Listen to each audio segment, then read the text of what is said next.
When we think about why adding random variables uses convolution, we need to start by thinking about what we mean by adding random variables. The idea can be a little bit confusing when you first come to it because we've already talked about combining probability distributions and how that works.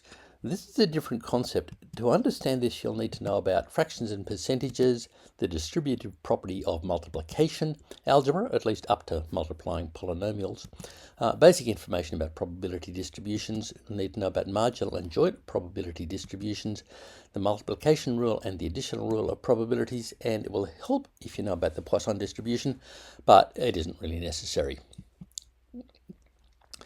So to understand this, we've got to look at a real world scenario, and it's a sort of example where statistics is underused. It's particularly underused in business, and it's often used in academic situations, but it could be far more useful, and that could really help a lot of business people make more money if they understood what they were using it for. So now we want to imagine that you run a small business and you have two salespeople. One of them averages 15 sales per day, the other averages 20 sales per day, and currently they work from home. They work independently. You want to bring them together and you want to find out what effect that has on their sales performance. And you don't just want to keep looking at their individual sales performances when they come together, because that may no longer be an appropriate measure. They may, for example, one of them may steal clients from the other one, and so one may look good, but the other one may not. But it may not help their joint work, or they may work together on account. So what's really important is to understand about their joint achievement. And if you are doing what most business people would do, you work it all on the average, but you, having studied some statistics, you can do better than that. What I'm actually going to look at is, what I normally look at, therefore, is the probability distribution of their sales. In this case, we're going to use a Poisson distribution. Just why we do that is covered in the book, How to Love Statistics When You Haven't Done the Math. But for now, just you'll note intuitively that it's true that just because someone has an average of 15 sales per day, that doesn't mean they're going to make 15 sales every day. There's going to be a distribution of how that works. So there's going to be a probability that on any given day they'll make a certain number of sales. The advantage of thinking this way is that if they have a bad day or a good day, you're not going to necessarily feel you need to overreact to that. You're just going to look at that. Okay, well, in the probability, there's going to be good days and bad days, but if you know what you're doing, you're going to be able to pick up the trend very early if there really is something going on. So what happens all the time in business is people worry about minor fluctuations, which are in fact just random, and they miss the big trends. That doesn't have to happen if you look at this thing statistically. So there's your probability distribution for the number of sales that person one will make in a day. Here's your probability distribution of the number of sales that person two will make in a day.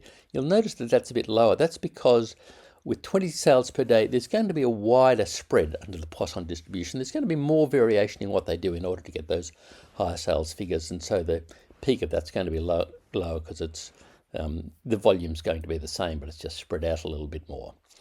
So now what you want to know is, before you put them together, what probability distribution should be looking at that will represent their combined sales. In other words, you don't want to have to wait until you've got enough sales to go, I'm confident we've got a consistent average. You want to be able to pick quite early if this wasn't working. There's money in that for you.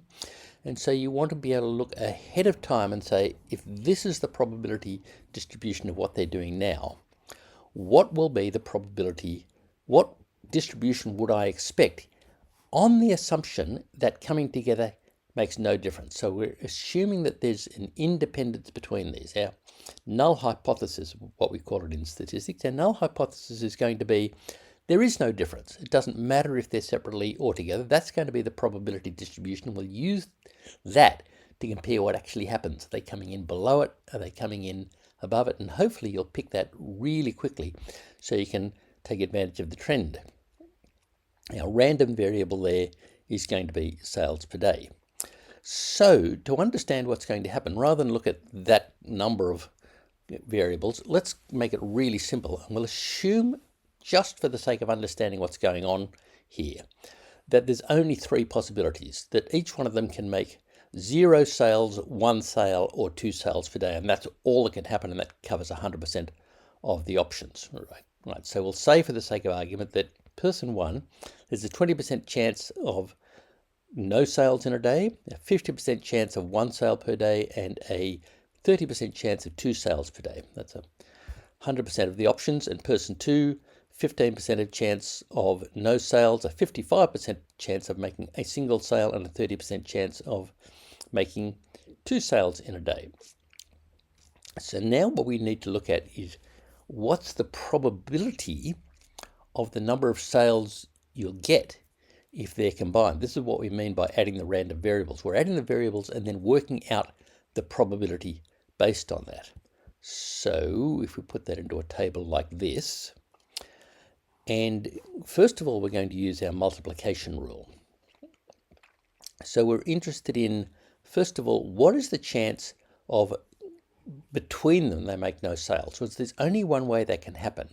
Person 1 has to make no sales, person 2 has to make no sales. So that's going to be, the multiplication rule is going to be what's relevant here. So we'll say it's going to be 20% of 15%. 20% times 15% is going to be the chance that neither salesperson nor salesperson 2 make any sales in a day. So a 3% chance of getting 0 sales. But now if we're looking at getting 1 sale, there's 2 ways that can happen. Person 1 can make a sale, which there's a 50% chance, while person 2 makes no sales, or person 1 can make no sale, while person 2 makes a sale.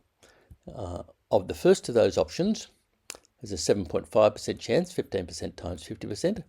Of the second option, there's an 11% chance, 20% times 55%. But what we're interested in, and this is where the additional rule comes into play, because that could happen either one way or the other way, the chance of it happening is actually, we need to combine those two. So we need to add 7.5% to 11%, and that tells us there's an 18.5% chance that between them they'll only make 1 sale. So this is where it gets a little bit confusing, or confusing until you see what's going on. We're adding the variables, but to work out the percentage, first of all, we have to multiply the percentages in terms of using the multiplication rule, and then we need to add the ones that give us a similar outcome. So just taking that further, to get 2 sales, there's 3 ways that can happen. Person 2 can make a sale, person 1 can make 2 sales, and person 0 doesn't make any, 4.5% chance. They can both make 1 sale, 50% of chance times 55% of a chance. And person 1 can make no sale, but person 2 can make 2 sales. Altogether 6% chance of that happening. Adding all that together, we get a 38% chance that you'll get 2 sales between the two of them. But of course, now that they're combined, we're not limited to 2 sales. We could get more than that. The chance of getting 3 sales could happen because person 1 gets 2 sales and person 2 gets 1 sale, 16.5% chance of that. Or person 1 could get 1 sale while person 2 gets 2 sales, and there's a 15% chance of that. Altogether a 31.5% chance. Finally, completing our joint probability distribution of what they will do, there's a 2% chance, to get 4 sales, they'll both need to get 2 sales. So there's a 30% times 30% chance of that. That's a 9% chance altogether, which is there. So that gives us our total probability distribution for their number of sales. So what we've done there is added up every possible combination, multiplied together every combination, and then added up the ones that led us to a similar outcome. And that's what a convolution is. We go into a lot more detail into what a convolution is mathematically in the book, How to Love Statistics, when you haven't done the math. But in principle, that's what we're doing. we're looking at every combination by multiplying everything together and then adding the ones that give us a similar outcome in order to get the probability distribution that comes from adding two random variables. Now, you've seen something like this before if you've multiplied polynomials. Think about this situation. We're going to add the polynomial, multiply the polynomial 3x squared plus 5x plus 2 by the polynomial 4x cubed plus 9x squared. And to do that, using the distributive property of multiplication, we need to multiply all the possible combinations. So 3x squared times 4x cubed is 12x to the fifth, and so on and so on.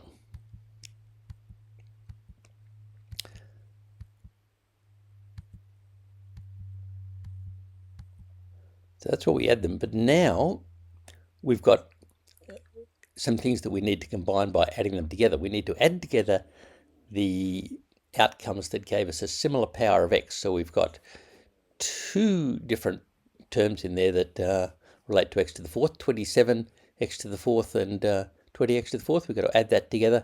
Altogether, that's 47x to the fourth. And similarly, we've got two different terms that relate to x to the third. We can add those together. So that's a convolution. We've multiplied every possible combination and then added together the ones that gave us a similar outcome. That's why it works when you're looking for the probability distribution that relates when you add two random variables. And again, in the book, we go into more mathematical description of what's happening and a mathematical way of adding those distributions. But having done that, if we actually applied the mathematics to our two Poisson distributions, what we'd come up with is that's our combined distribution based on an average of 30. It's another Poisson distribution. It's based on an average of 35 sales per day. And now we can start from day one and start working out what's the probability that they got that number of sales or less, what's the probability that they would have got that number of sales or more. We start looking at the way that accumulates. How soon do I have to say, yes, we have a success, or no, this isn't working? We can go back to what we were doing, and therefore, how soon can our business do as well as possible? That's why we use convolutions to add random variables. Thank you for watching.